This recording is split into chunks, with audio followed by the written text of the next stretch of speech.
Well, recently we learned that the FBI is spying on Catholics by infiltrating their parishes, seeking out people they consider to be radical traditionalists, people they view could become terrorists, domestic terrorists here in the United States. One of the people who blew the whistle on this is former FBI agent Kyle Serafin, who is with us now to take us further into this, who recently received a letter from the FBI saying, be quiet about this. Kyle, welcome to the show. You're not following orders. It turns out I'm not good at following orders when I stop working there. That's correct. Yeah, so you were one of the people who blew the whistle on this, that there is the FBI infiltrating the Catholic Church. This then spurred an investigation by Jim Jordan and the House Subcommittee on the Weaponization of the Federal Government. They then uncovered these documents, apparently, that from the FBI that show, yes, in fact, there is spying that's going on in the Catholic Church. Is that right? Yeah, that's correct. So the initial document we showed was a request by an intelligence analyst to recruit sources within the church. And then when Jim Jordan's committee looked into it, it sounds like, and this is what we've been told from his letters to Chris Wray, that they were actually able to determine that there was, in fact, an undercover FBI employee involved in looking into some of these parishes in the Richmond field office area of responsibility. Why were they looking at Catholics? What about Catholics that they felt like, okay, we've got to go in there, we've got to check this out, domestic terrorists are just running rampant in the place? Or were they just looking for one in particular? It's really hard to say. So there may be some personal politics involved in this. The analyst who wrote the original document and is very proud to note that it's the first of its kind if you actually read the original source documents. And they're posted at uncoverdc.com, so people can go and actually read the documents that I exposed there. But when it sounds like this guy was a recent graduate of Georgetown University, which is a Catholic university with a kind of a liberal bend, and possibly didn't like the sort of traditional bend that some of these parishes have. And there's a number of them in the Richmond area that kind of fit the bill. So this lineup is essentially making the accusation that people who are quote unquote radical traditionalist Catholics, those are people who have a specific feeling about abortion, about LGBTQIA plus rights, and have a specific feeling about, immigration and the border. It turns out a lot of those things are going to be very mainline beliefs. It has nothing to do with whether you like the Latin Mass or not. So it is kind of a funny little carve out. It's kind of my assumption, or I'm kind of working on the analysis that when you start carving off individual factions of a group, when you start factionalizing or balkanizing these types of groups, you say, well, these aren't regular Catholics. These are radical Catholics. Then people go, oh, well, they're radicals. Like, that's okay to go after them. But I honestly think it was just kind of an attempt to get into mainline, not just Catholicism, but Christianity, because these beliefs are shared across a lot of Christians. It's not specific to the Catholic Church or any particular part of the Catholic Church. Yeah, what they would consider to be radical Catholicism, I have a hard time understanding what that is. I grew up in a Catholic family, so I'm just trying to figure out what a radical Catholic, like what's a radical They really Catholic? like the incense. They like the high mass, right? So yeah, so when they define it, and the document actually does define what they're referring to as radical traditionalists, and that's people who have sort of a pre-Vatican II belief. They don't like the vernacular. They like the Latin Mass. They like the priest facing away from the congregation and offering the Mass in that way. And there's a sort of an ecumenical piece of it where they, take a certain stance against other religions. Honestly, Vatican II didn't change any of the fundamental tenets of the Catholic Church. So none of those things, Right. and I'm a Catholic, so I can speak about this pretty well, but it's kind of funny that that's what they try to carve off. I honestly think it was a pry bar to get into just mainline Christianity when it comes down to people who are generally religious in this country have a certain way of looking at things. And that turns out to be First Amendment protected. Right. We know that there are a lot of Democrats who are Catholics. Nancy Pelosi is a Catholic herself. We see on Ash Wednesday plenty of them with the mark on their foreheads, running throughout Congress. And so we're seeing people on both sides of the aisle who are Catholics. The Kennedys, famously Catholic. But a radical traditionalist, I suppose, one thing that Nancy Pelosi gets pushback on is that she is pro-choice. That is something that even the Pope or high-level Catholics have said to her, hey, you should change your stance on this. The church is pro-life. Maybe gay marriage. I'm not sure. Yeah. Again, these are shared. These are not that radical.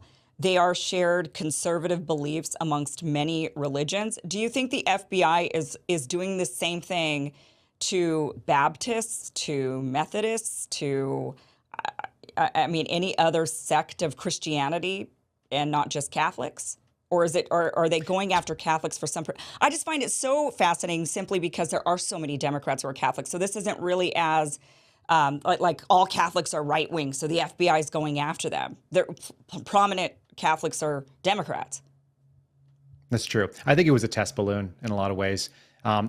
This was somewhat narrow in focus. That it was the Richmond field office that released the particular intel product. The analyst would have written it. A supervisor above him would have been the one who signed off on it. The chief division counsel, who should have actually probably contained this thing, was the one who actually approved it to go out. Whether or not he reviewed it in its totality or not is another question.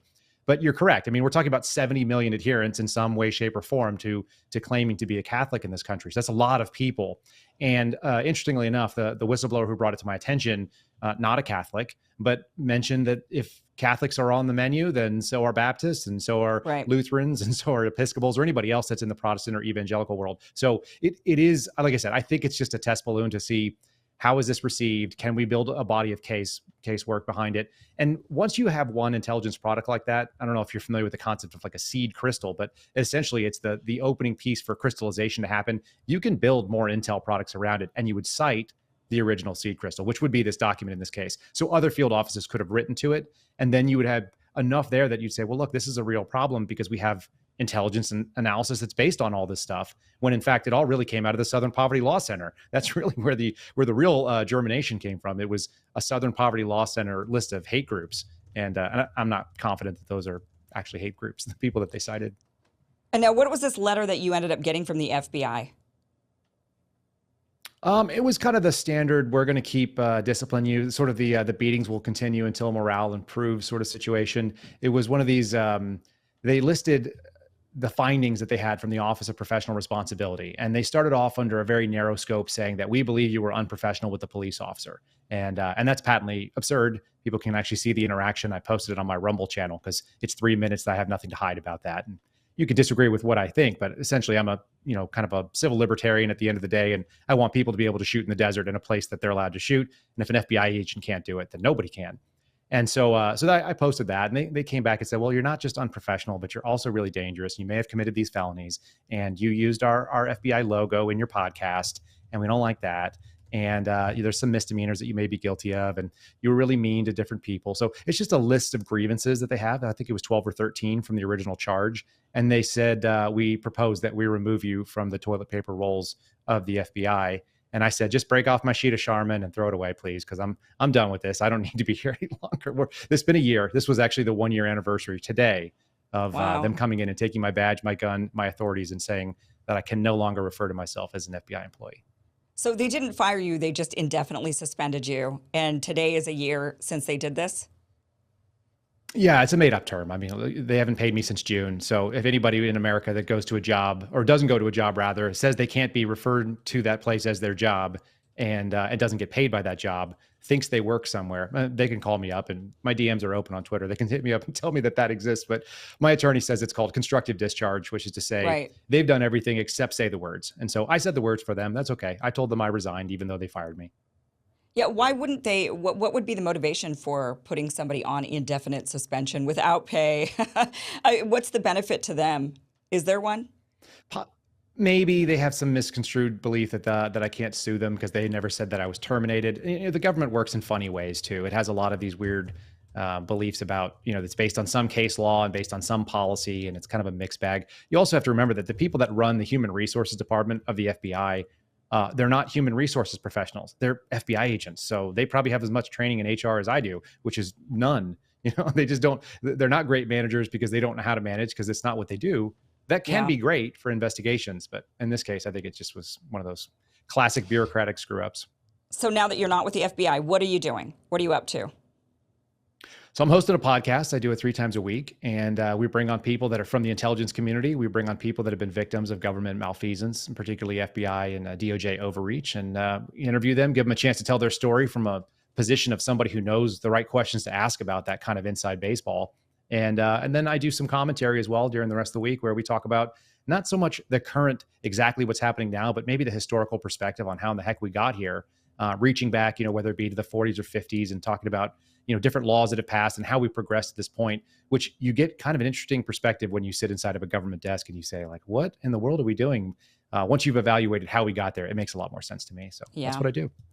Well, that's great, Kyle. Thank you so much for joining us and giving us a little bit more insight into this spying that's going on with Catholics and maybe even other religions. I mean, it's just crazy that the FBI is converting the terror. I mean, I get it. After 9/11, everybody was like, "Oh, we got to combat terrorists. We got to find all these terrorists. We got to root them out." And that obviously has been transferred to domestic. And now there's all of this spying on Americans that we're seeing running rampant. And it's just people with, I guess, nothing better to, I guess they need to have a job. I suppose if you work for the FBI, each day you have to be given a task. So they've got to make tasks up. Yeah, it's mission creep. You're exactly describing what they call mission creep in the military. It's when you've basically exhausted all the things that were asked of you, and now so what are you going to do next? Well, we're going to find a new mission. And I think the FBI did exactly what you just said. I think they started off looking at foreign terrorism as being a real threat after 9/11. And then they started looking at what we call homegrown violent extremists, which are people who are domestic, but they have a foreign ideology. And then they were looking inside our own house anyway. And so they started identifying all these other potential threats to keep the payroll running. And so those things are militia violent extremists. Those things are anti-government, anti-authority. They're, racially motivated violent extremists, which we mostly know as white supremacists. And so they just came up with all these different labels of, it's actually a First Amendment protected right in this country to be a white supremacist. However appalling it is to people like you and me, we look at it and go, that's an awful ideology, but you're allowed to do that.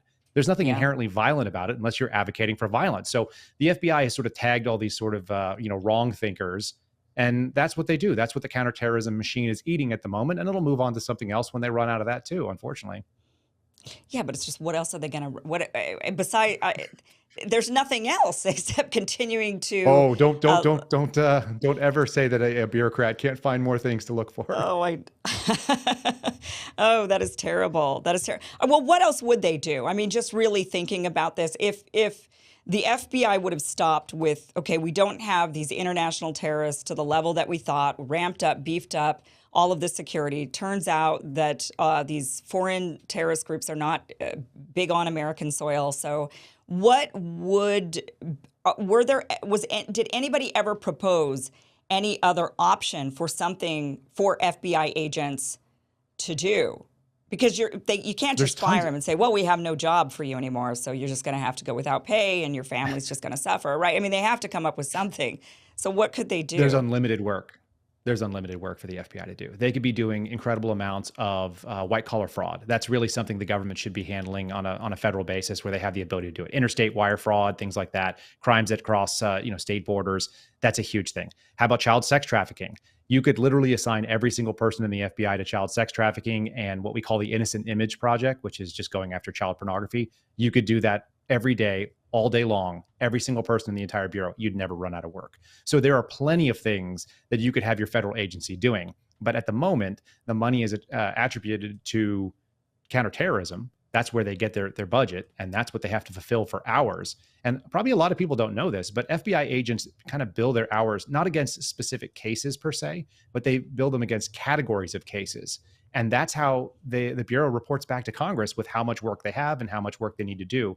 And if they forecast there's going to be 100,000 man hours, going against a domestic terrorism threat, then they better bill 100,000 hours to it. And that means they better assign people to those cases to do that work, which is what they do. If they did the same thing with child sex trafficking and Congress approved the budget for it, then they would do that. So there's plenty of things that the Bureau could be doing that would offend nobody and would only go after people that are awful. Unfortunately, that's just not where the money is currently allocated. And that's not what some of these people have built their careers on. So this is, petty corruption at a very base level, it turns out. Who decides on what the money should be used for? I mean, this money isn't coming from some corporation or donors, or you're not getting big money donors into the FBI, right? This is government funding. So then it is.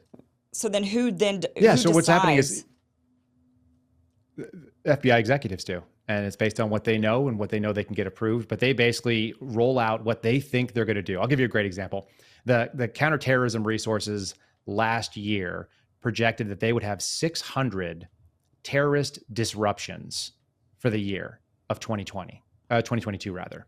And so 600 was the forecast, and they didn't meet their number. They only got 397 disruptions, which is to say that the FBI claims they disrupted a terrorist plot every single day of the year and twice on Sundays for the entire year of 2022. Now, none of us saw any of those things. I don't believe that that's real. I think that's false accounting. But they created a metric, and then they met the metric because they're perversely incentivized to meet metrics, not to go after wherever the rising case is. And let's say that something happens like 9/11, which is in the middle of the year. They don't have the ability to pivot without an emergency act from Congress. So they just keep doing whatever it is they forecasted on October 1st. That's how the plan rolls out, and they run it until they get to September 30th every single year. It's just the way they do it. It's a really broken system, but it's like so many bureaucratic systems, it's not flexible. It's really the opposite of being a nimble enforcement force. It's just a group that goes after and checks these boxes. And a lot of these boxes turned out to be regular Americans who have either unsavory or currently not in vogue beliefs. Yeah, it's really unsettling that this is happening because, like you mentioned, there are so many crimes that they could be going after, and they're not going after those things. And is it because the politicians have their own agenda? Are they the ones that are signing off on the money to the FBI? And so they're saying, well, we want you to fight these right-wing extremists, so that's what we're going to give you money for, rather than child sex trafficking. I mean, is it just at the whatever politicians feel is on their top agenda that's going to get them reelected? Is that really what it's coming down to, rather than the actual crime needs? Yeah, I don't actually know if that's the case. I honestly think we always talk about a deep state. You hear a lot of this on the political right. I think it's more accurately referred to as the administrative state, which is much more banal, and it's much more accurate when you talk about these are the people that are running the government. They've been there for 10, 15, 20, 30 years. And so they have an idea what they think is correct. They are pitching these ideas. And I think a lot of people in Congress are saying, well, who are we to tell the FBI what is the threat? Like, that's what they have access to all day long, especially when they have 20 or 30 years of experience. So they take the recommendations of the Bureau, but the Bureau is just going on what happened last year. They're constantly just sort of upping the number. It's why you go from a $9.8 billion budget to an $11.3 billion budget, when I don't know if you felt a huge difference between what happened last year and this year, but a lot of that money is going to go into the same exact stuff they did last year. So they're going to run down January 6 defendants by an extra 1,000. They're going to try to do, what they did in 2 years, they're going to try to do in 1 year right now. So they're kind of amping the pace up, and either it sells or nobody pushes back on it because they assume that these people are experts. It's really the danger of sort of being run by this administrative state of so-called experts, because a lot of times they haven't been in the field or working cases in 10, 15 years. Most of the senior executives in the FBI haven't touched a single case in 15 years. I would love to be a fly on the wall in the room where they decide what is the priority of the FBI this year.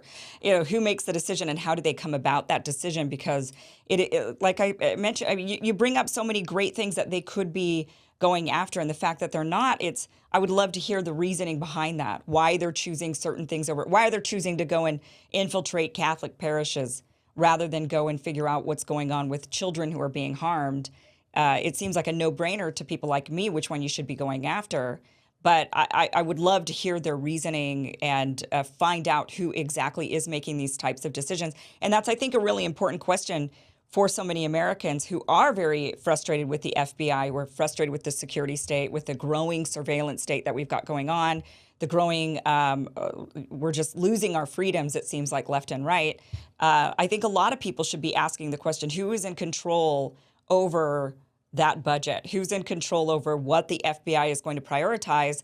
And if it's the FBI director, then who is in that circle that's giving that advice? Or is it just one person sitting there saying, oh, this is what it's going to be just because this is what I feel, rather than the actual needs of the country? Those are really good questions that I think Americans should be asking, rather than these sorts of, we're hearing a lot of chatter about defund the FBI, or, get rid of the FBI, or whatever the various different narratives are. But it's really, it comes down to, it sounds to me like, who is in charge of the budget, and what are they putting the money and resources towards? What is the reasoning behind that? Who's sitting in those meetings? Who's influencing them? How do they come to those decisions? That is what we need to be, I think, exploring. Maybe Jim Jordan should be taking a deep look into that and coming up possible. with some. I'll tell you one thing that's kind of shocking. You mentioned defunding the FBI, which I think should be on the table as far as discussing whether or not that entity should exist. Because if we had that same amount of money, would we use it for what we use it for today, knowing what we know? And what's really wild is in 2020, when we had the COVID lockdowns, They legitimately stopped having the national security apparatus in Washington field office come to work. They showed up for 30 minutes twice a week to check email only. And when they did an analysis of all the counterintelligence cases that were available, and there were somewhere between 1,000 and 1,500 cases that were being worked by that field office alone, they found that only 2 of those required daily updates. There were only 2 critical issues being handled of the 1,000 to 1,500 cases in that office. So if the FBI didn't exist, most people wouldn't notice. What you would notice is if your local cops stopped showing up when somebody burglarized your car or when someone assaulted your wife on the street. You know what I mean? Like, those are the things where we really should be talking about money being. If you didn't have a federal law enforcement, a lot of people wouldn't recognize any difference. It would be the same America. Interesting. Well, Kyle, thank you so much for joining us. Again, where can people find your podcast? It's on Rumble, right? You're on Rumble. It is on Rumble. Yep. And they can just go to kyleserafin.com if they want to find all the audio options there. It's very easy to find. And if they want to watch, they can watch it as well. So Kyle, thank you so much for joining us. Great chatting with you. I really appreciate it. Thanks, Kim.